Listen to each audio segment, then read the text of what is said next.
Cabo elétrico.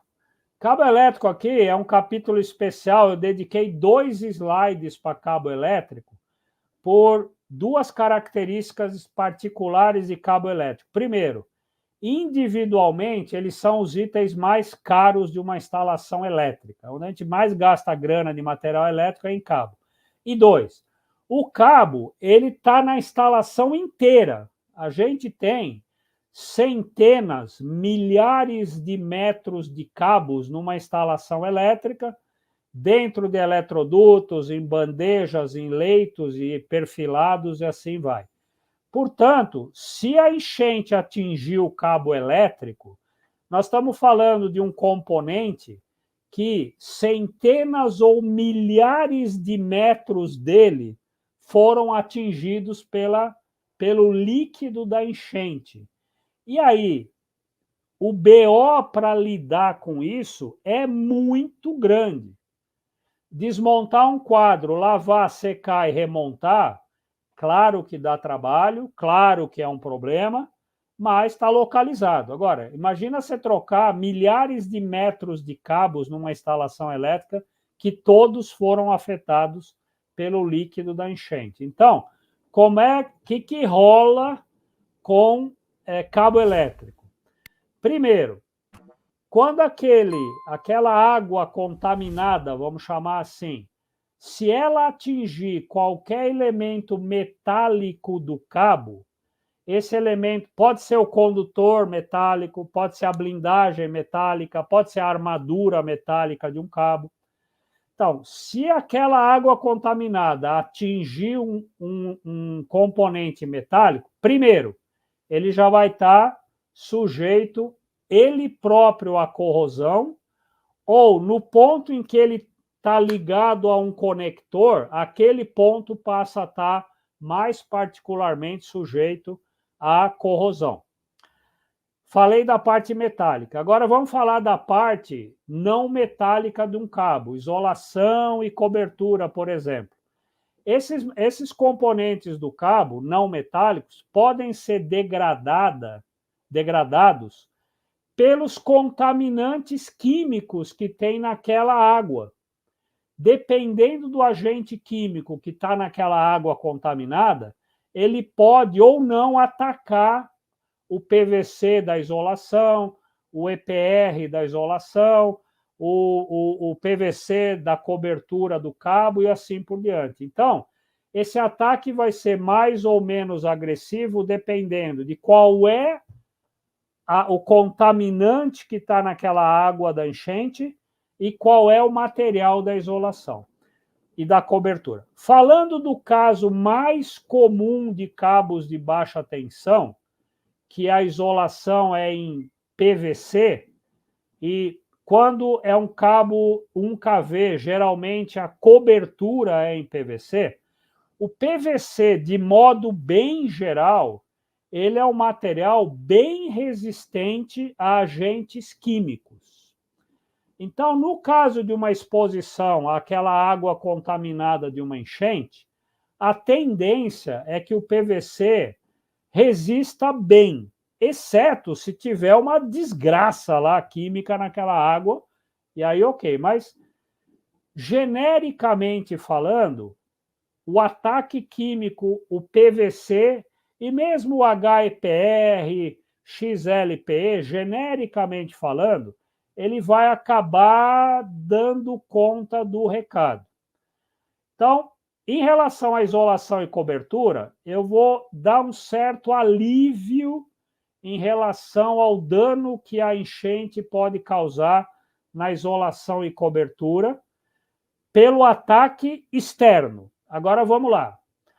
Se entrar água no cabo, então, se as extremidades, se uma ou duas das extremidades do cabo estiverem abertas e entrar água pelo condutor, então a água vai escorrer entre os condutorezinhos, né, que formam o cabinho flexível, e aquela água contaminada vai ficar entre o condutor e a isolação. que acontece? Essa água entre condutor e isolação, primeiro o seguinte, se esse cabo for de média tensão, vai haver uma deterioração da isolação depois que ele for reenergizado muito rápida, por conta do chamado efeito arborescência. Então, cabos de média tensão, nos quais entra água pelo condutor e ela fica alojada entre o condutor e a isolação, para cabo de média tensão, isso é a sentença de morte de um cabo de média tensão. Ele vai deteriorar rapidamente.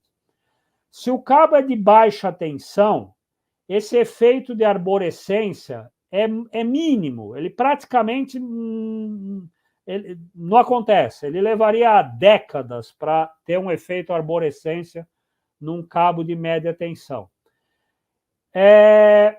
Mas é preocupante de qualquer maneira. Vai causar,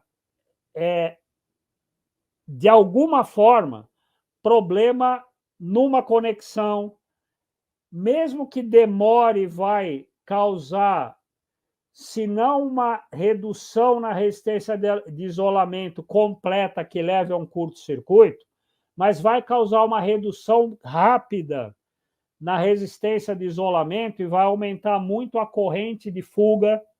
Com isso, aumenta a conta de luz e desarma DR, se tiver DR na instalação, deveria ter, mas nem sempre tem, e vai, com certeza, reduzir para ajudar a diminuição da vida útil. Então, água dentro do condutor em contato com a isolação nunca é uma coisa boa. Bom, como é que eu posso descobrir se entrou água pelo condutor dentro do cabo? É uma técnica bem prática aqui. Pega o cabo, claro que vai depender do comprimento do cabo, mas imagina que o cabo tenha 20 metros, 30 metros de comprimento.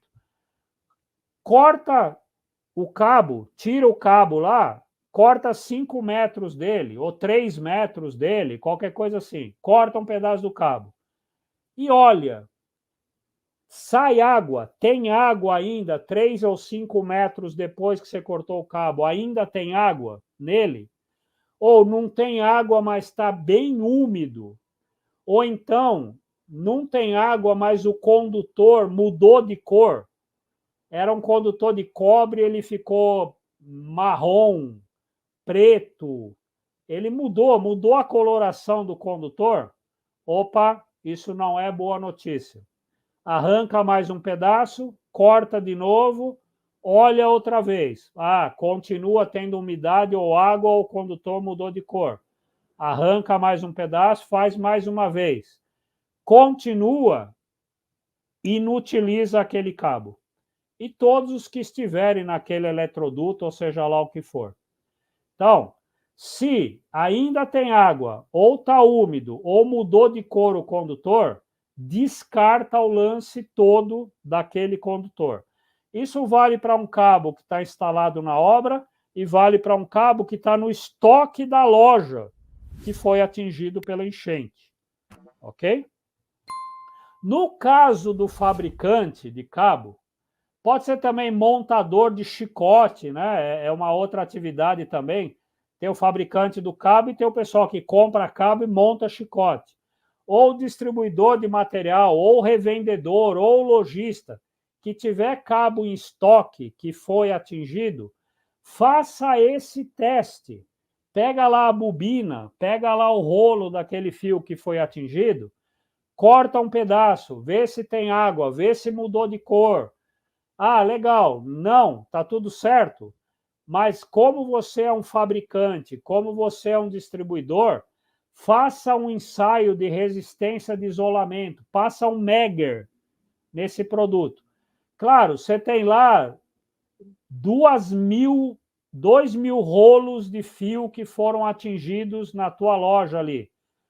Faz uma amostragem, pega 20 rolos, corta, vê, faz esse procedimento que eu falei.